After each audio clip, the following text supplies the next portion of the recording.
What's up everybody, it is I, Kevlix, and welcome to this brand new video. I know it's been a while, I know, I'll admit. This is not the correct way, I guess, to begin a new chapter. But I'm in the holiday season, so why not play with Krampus? Krampus is a hero you can get by getting the 45-minute mark on the Frostnite quest event mission. Upon getting the mission, you instantly get access to the legendary reskinned Sentry Gunner hero. Now, as a Sentry Gunner, he's focused on the Rosie ability. The Rosie ability being a high power burst. I can really say it's a burst kind of damage output.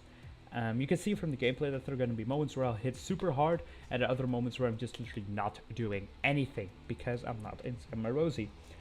If you quickly take a look here at the graph, we did some testing. The damage drop-off starts around at the 3rd tile and goes down pretty quickly.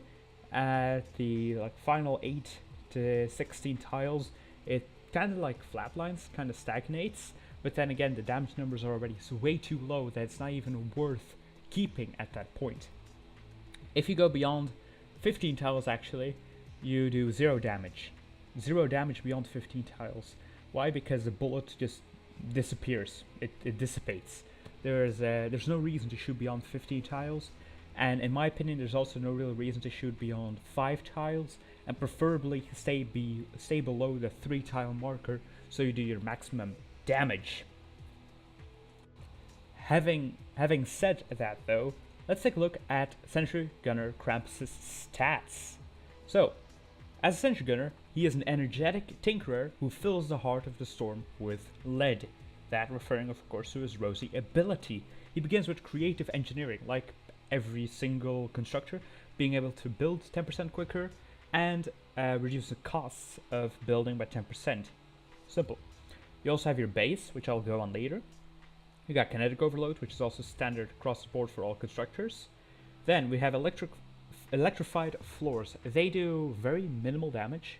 Not really worth actually noting that you cannot say they actually kill husks, because they don't. However, they do affliction to the husks. So you have a weapon that does bonus damage to afflicted targets, or I'm thinking you have a hero like Piercing Lotus who does bonus damage to afflicted targets. He actually gets a notable bonus because you do not have to get the initial hit in to actually trigger the affliction. In addition, we have automated defense links, increasing the connectivity of base by 1 tile. Then Rosie will go on that later as well. Fish in a barrel just decreases the cooldown of Rosie from 180 down to 108.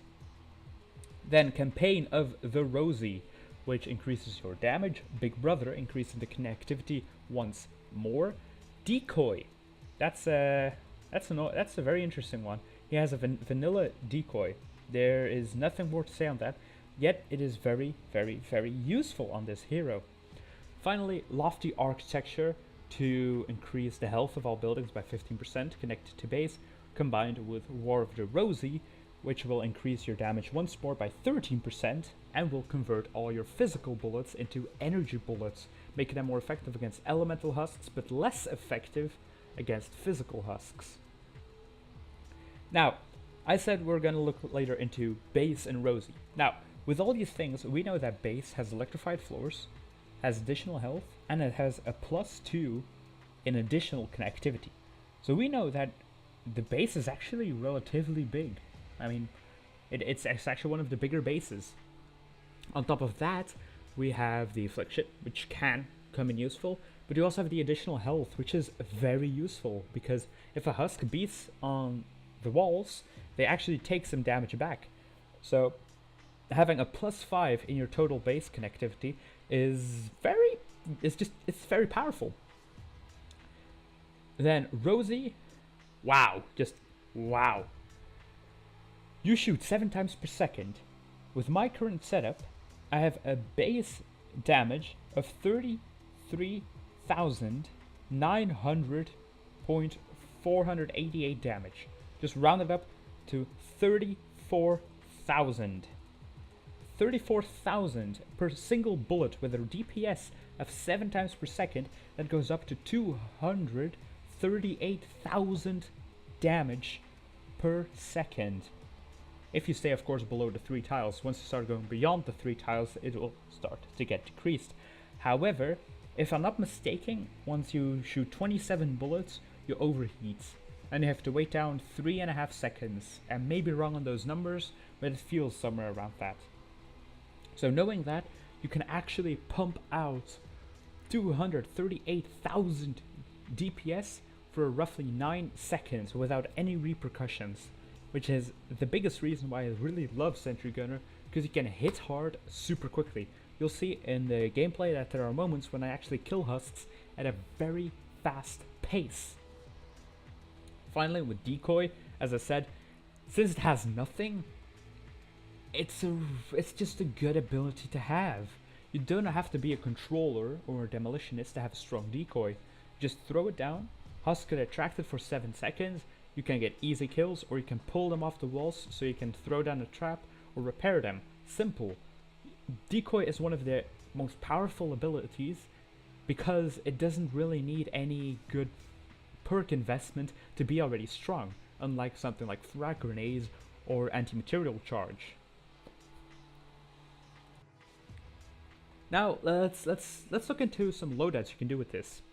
Well, if you're running a primary, either Sentry Gunner Krampus or Sentry Gunner Earhart, you have roughly 2 main options to put in as your support.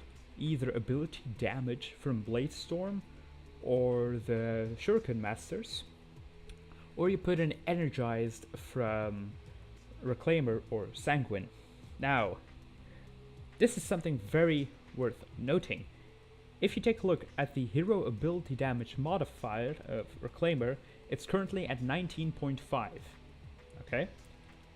If you take a look at the one of your ability damage guys, for instance your Blade Storm or your Shuriken Master, mine's currently on 20.2. So that means that actually the Shuriken Masters or Blade Storm has a higher bonus to your ability damage than if you were to run energized. So even though they both increase by 20%, you still do more damage with the Shuriken Master. However, if you're using energy weapons, it may actually be wiser to put in energized, as you also buff your weaponry. For a tactical, you actually have many options. You can run power modulation because you have a pretty big base. You can heal over time, always welcome. Save on some mats and get a little bit of a chip damage back. You can also run Feel the Base. Feel the Base does not do a lot of damage. I will repeat, it does not do a lot of damage. But it can help you again with clearing some trash. Kill some shields, kill some husklings, just easy trash clearing. Finally, I think also worth the mention would be Master Grenadier with Survivalist, because Rosie counts as an ability. So sitting inside Rosie and shooting husks will heal you while you're out of combat. So if you take some damage, up, sit back, jump into Rosie, shoot some husks, and you're healed up. One last thing to note is the teamwork aspect of Sentry Gunner. Well, you may think you can just throw down a Rosie and tell anyone to enter it. Well, I did some testing and I actually discovered that your tech is a good estimate to it. I ran a test with a friend of mine who was around 1191 tech, and he did around 15 to 16,000 damage per shot. I was at 3251 tech, and I did almost 50,000 damage per shot. Now the ratios are not exact, but they're good enough to make an estimate. So it doesn't matter who throws down Rosie, whether I put it down or he put it down, the one who uses it will do damage based on his or her tech score. So even though you may say that, oh well, it's still good for teamwork, well, if you are not heavily focused on a Rosie setup, do not use it. If you're, for instance, an urban assault, and you may think, oh, I can just enter Rosie, well, because you're not focused on doing ability damage, you're not gonna do as much DPS as your ability damage focused Sentry Gunner. So please, always, if possible, do not stand in the way of a Rosie. Do not sit inside a Rosie. Do not break a Rosie. Do not block a Rosie. Let the Sentry Gunner do his thing, because that is what they're specialized in. They're specialized in hopping in, killing, jumping out. And if there's anything preventing them from doing that, you are losing precious seconds. And for a Sentry Gunner, those few seconds are essential. Having said all of that, I am done with this overview. I'll just give him some grades at the end. So, what do I have to say? He's a very good guy. For single target DPS, I would give him a 3. Why a 3? Because he is burst damage focused, right? You have a very long cooldown, and you can also overheat. So you can only hit very hard for a short amount of time. So if there is a smasher, or if there is a taker, or a mini boss, or whatever, and you cannot shoot it at that moment, you are not good with your single target DPS. Because either Rosie is not in the correct position, either you do not have enough ammo, either it just overheated, it just ran out and you have to wait for the cooldown. There are multiple factors that go into effectively using Rosie. So your single target DPS is not all that high. Same if I go over to your multi-target DPS or your crowd control, I can only give him really a 2, because he has nothing other than Rosie and a very defensive base. So it's not really that good for killing crowds, other than literally just shooting down, holding down the trigger, and killing everything in front of you. But then again, after that, you get nothing left. I mean, you're just sitting there, holding left click for 9 seconds, and then again you're stuck waiting, which is something like a Dragon Scorch or a Reclaimer. They don't have that issue with their crowd control. Ability damage, I would give him a 4 out of 5. A very strong hero focused on ability damage always means that you're saving on durability of your weaponry, you're saving on ammo, but also if you're fighting smokescreen enemies, ricochet enemies, and those kind of enemies, you can still dish out great amount of damage. For weapon damage, he gets a flat 0, because he gives no bonuses to weapon damage. Simple as that, I'm not gonna sugarcoat it. For team play, I have to give him a 3. I mean, Rosie is good, right? If it has one of the highest DPSs. So if a Master Grenadier chucks all her grenades, then enters Rosie, then starts spraying, you can do a crapload of damage. And that actually allows for a lot of good team play and good synergy. However, there are people who are stupid, there is miscommunication and all that stuff, which can in the end lead up to someone abusing or not using Rosie correctly, which again kind of breaks the entire character. My overall score for this hero is a B tier. It's a good hero, has nothing all too amazing. It has no real downsides though. It's a strong hero, but not the best. That's all I have to say. Hope you guys enjoyed this video. I'll see you guys all next time.